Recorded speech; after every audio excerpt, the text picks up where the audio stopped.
En el contexto de la historia de las policías, en su oportunidad, hacia la década del 30, las funciones de investigación dieron origen a un cuerpo policial completamente distinto al fundado en 1927. Así nace la Policía de Investigaciones de Chile. Y las funciones de orden público quedaron retenidas en este cuerpo militar llamado Carabineros de Chile. ¿Cree usted que mantener un modelo como el actual, con dos policías, en donde sin perjuicio de que su naturaleza, descripción, constitución y funciones parecieran estar bien diferenciadas, subsiste un ámbito de superposición de competencias importante, eh, o bien dentro del debate amplio sobre el rediseño de nuestra policía, integralmente considerado, y en cuanto esto afecta completamente al desempeño y a la evaluación del desempeño global agregado de nuestro sistema penal, debería de subsistir un modelo de dos policías, o bien incluso no es esa la pregunta correcta, sino que podríamos plantearnos la idea de descomponer aún más las funciones policiales y crear más cuerpos policiales asumiendo otras distintas funciones. Sí, efectivamente me quedo con la segunda parte de la formulación de la pregunta. En verdad, creo que ese es el modo de plantearlo y considero que, habría que hacerse al menos dos o tres preguntas para poder a su vez dar una respuesta semicoherente a lo que has planteado. Y es primero, ¿qué objetivos en términos de ideales queremos que cumplan las policías? ¿Cuál es el fin teleológico de su existencia? Y luego, ¿qué funciones estrictamente le vamos a conceder para el cumplimiento o alcance de estos fines? O sea, para tener claro claridad de qué es lo que necesitamos, porque efectivamente existe una sobreposición de funciones en algunos puntos y de otra, particularmente en lo que respecta a la policía de investigaciones, un amplio cúmulo de cuestiones de carácter administrativo, ¿vale? Entonces, me parece que podría también seguirse una línea a lo mejor italiana de preguntarnos si requerimos además tal vez un tercer tipo de policía que esté a cargo justamente del tema de la investigación y persecución de delitos judicializados. Estamos pensando entonces en una policía judicial o judiciaria, como se denomina en Italia, propiamente tal. Entonces, yo creo que la medida en que nos preguntemos las necesidades que tengamos y cuáles son los objetivos que queremos efectivamente perseguir como sociedad, podríamos recién efectuar una clasificación tripartita o bipartita, o incluso, como tú dices, más aún, en la medida que eso sea eficiente en la persecución de los fines. Y creo que de todas ellas, la que puede ser más compleja es esta de la mantención del orden público, ¿cierto? Toda vez que manejamos, empezaríamos a trabajar, empezaríamos a tener que trabajar con conceptos que son eminentemente válvulas, un poco abiertos, como es el que vamos a tener por control, que vamos a entender por orden, que vamos a entender por interés público incluso, de hecho, a propósito de este tema, y sobre todo creo yo que es un punto también importante de consultarse es si dentro de esos conceptos válvula existe alguna cierta ideología con la que tendríamos que tener que lidiar.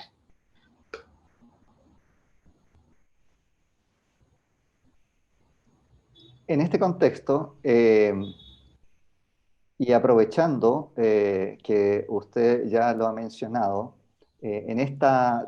distinción preliminar entre las funciones preventivas y las funciones investigativas, en las funciones preventivas estaríamos en el marco de lo que tradicionalmente se entiende y así ha denominado incluso la ley orgánica de Carabineros, el resguardo del orden público. Esas son las funciones que se han revelado como más problemáticas el último tiempo, a pesar de que yo comparto con usted el hecho de que hay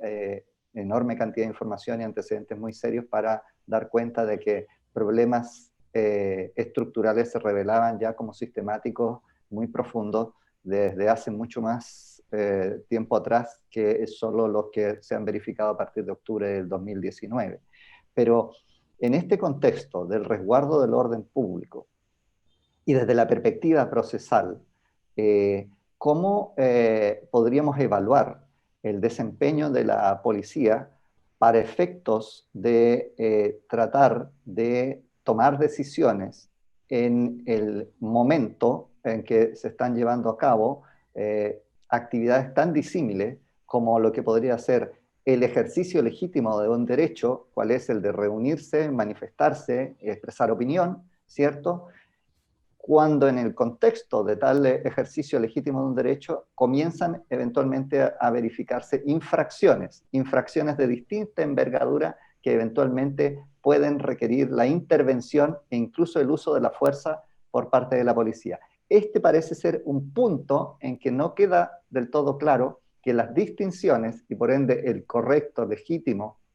ejercicio de las facultades de que está dotada la policía nos permita evaluar satisfactoriamente bien el cumplimiento de sus fines. ¿Qué puede decirnos al respecto? Yo creo que eso es que una aproximación a esa pregunta también requiere de dos partes. De una parte, yo diría que hay varios académicos, particularmente desde la criminología, que están tratando con el primer punto y que tiene que ver,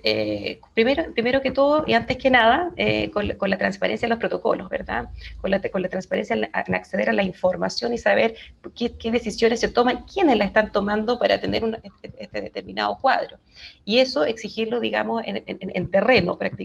propiamente tal. Y de otra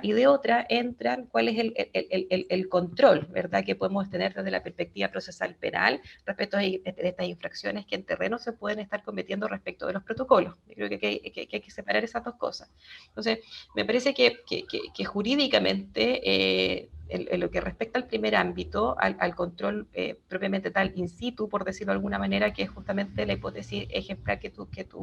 usted ha reseñado ahora a propósito justamente de situaciones experimentadas en el estallido social, entran consideraciones políticas, entran consideraciones criminológicas, entran consideraciones técnicas también,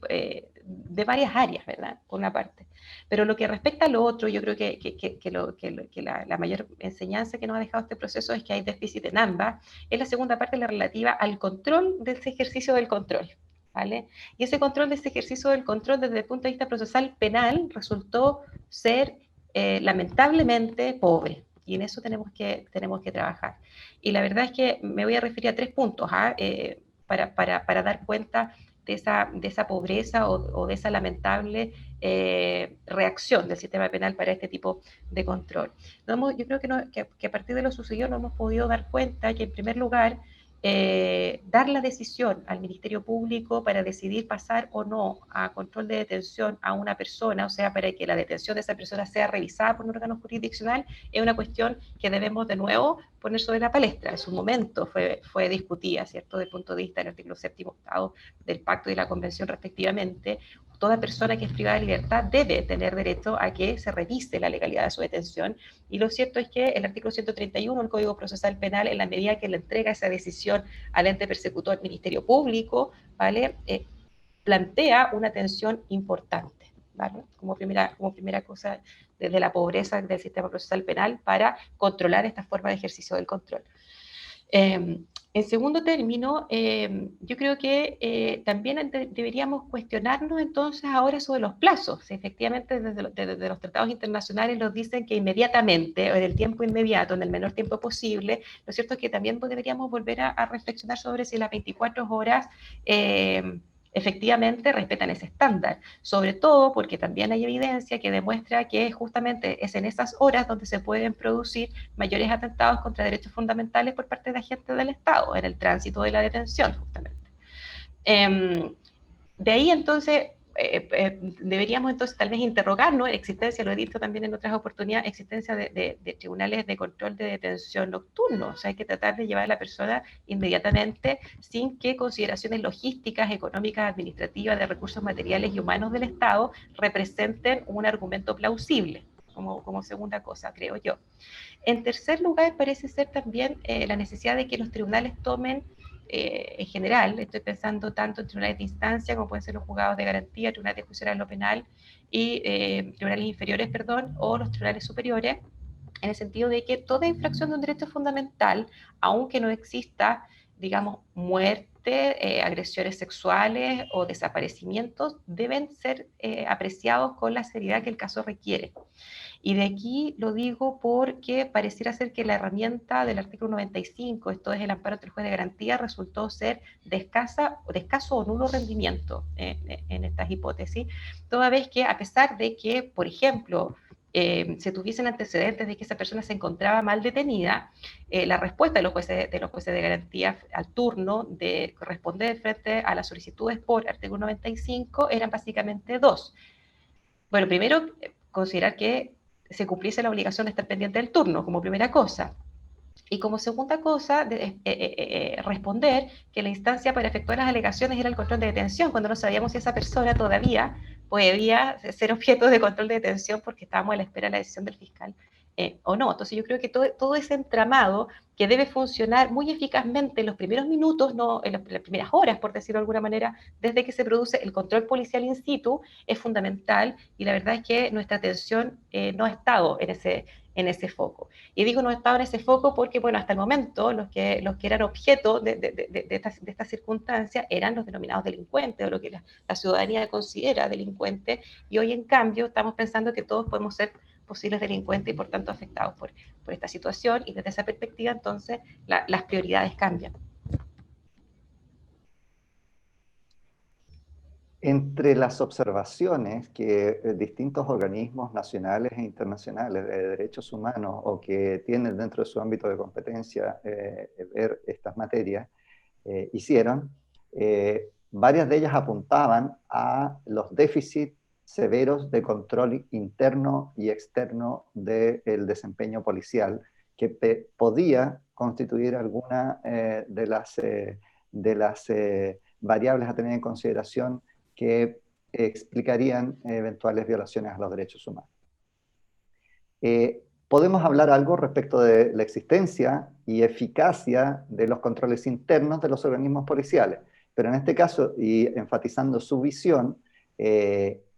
¿cómo ve los controles externos a los que está sometida la policía, respecto de los cuales algunos ya han adelantado opinión, pero pensando en eventualmente, ya sea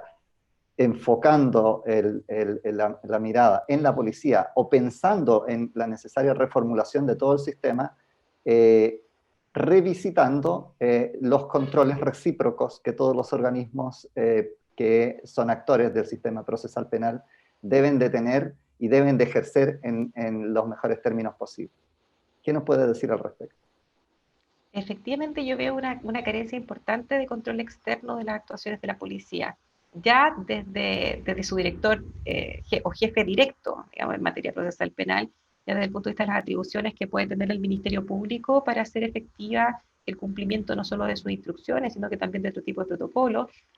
son nulos. O sea, y no es una prisión mía, sino que legalmente y en la historia de la ley está así establecido, no tiene un control. De hecho, el único contrapeso que, digamos, desde el punto de vista del proceso penal tenemos frente a esa falta de control es la obligación de consignación y registro de todas las actuaciones que la policía lleva a cabo durante la investigación, durante el proceso, en la carpeta de investigación fiscal. Y no obstante eso, a la hora en que se plantean argumentaciones por parte de las defensas, ¿verdad? Ya en juicio, ya judicializada la causa, los tribunales parecen considerar errores más bien de tipo formal, que no tienen incidencia. Entonces no hay conciencia de que no hay un control y que es el registro y la consignación lo que debe tener fundamental importancia para poder compensar esa falta de control directo, tanto del Ministerio Público y qué decir de los restantes intervinientes. Entonces, ahí como primera cosa desde el punto de vista del Ministerio Público. Desde el punto de vista ahora de las defensas, por decirlo en sentido amplio, y voy a incluir aquí también a los querellantes, porque también hay problemas también de las relaciones que pueden tener carabineros, policía respecto de las víctimas, también ese es otro tema que también es importante no perder de vista. Entonces, hablar de defensa en sentido amplio, no tenemos más, no se tiene mayor control que no sea recurrir a la interposición de una denuncia para los efectos de que se reabra el correspondiente sumario administrativo, ¿vale? Salvo eso, no lo hay. ¿Por qué lo digo? Porque también de otra parte, y que entra en juego en el Ministerio Público, las denuncias que suelen formularse, y aquí pensando particularmente en el rol de las defensas de imputados, respecto de malos actuares de la policía con respecto en el plazo en el término de la detención, qué sé yo, agresiones, vejámenes tal vez no tan incendiarios, no tan graves, no son investigados por el Ministerio Público o por lo menos no hay reportes oficiales que tengamos de qué sucede, por ejemplo, con las denuncias que se formulan in situ dentro del contexto del control de legalidad de la detención. Pareciera ser que es un trámite más bien formal que las defensas cumplen para dar observancia a lo dispuesto en el artículo 175. Son en general funcionarios públicos que han tomado conocimiento de la existencia de un delito y por tanto están obligados a denunciar. Pero salvo eso, de hecho, hay jueces de garantía que ni siquiera permiten que se formule la denuncia o que ni siquiera ordenan que se oficie al Ministerio Público para investigar. Hay otro punto. Entonces, como si vamos analizando, entonces en definitiva no hay un control externo adecuado, ni fuera del proceso, salvo el recurso a la solicitud de que se abra sumario administrativo, y dentro del proceso es escaso, porque como insisto en esta idea, creo que tanto el Ministerio Público como los órganos jurisdiccionales no tienen conciencia de que una infracción de derechos fundamentales pasa tal vez necesariamente por una cuestión grave y gravísima, tales como las que nos ha dejado la retina a la historia, ¿vale? Un desaparecimiento forzado o un homicidio, cuestiones de connotación sexual, pero el resto que pueda suceder pareciera ser que inmediatamente decae la atención, decae la importancia y decae, digamos, el interés por verificar las consecuencias que esa infracción puede tener dentro del proceso. Ni siquiera quiero hablar de reparación, de hecho.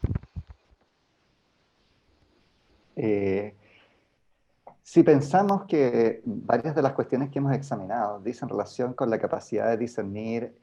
si nos encontramos, por ejemplo, ante una de las hipótesis que describe el delito flagrante, o la flagrancia en general, si estamos hablando de plazos,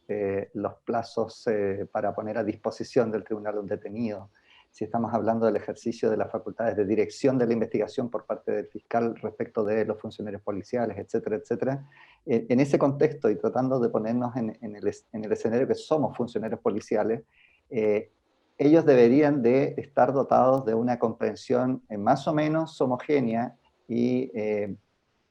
dentro de cierto estándar de calidad de todas estas categorías, conceptos y clasificaciones y entender su naturaleza y su operación.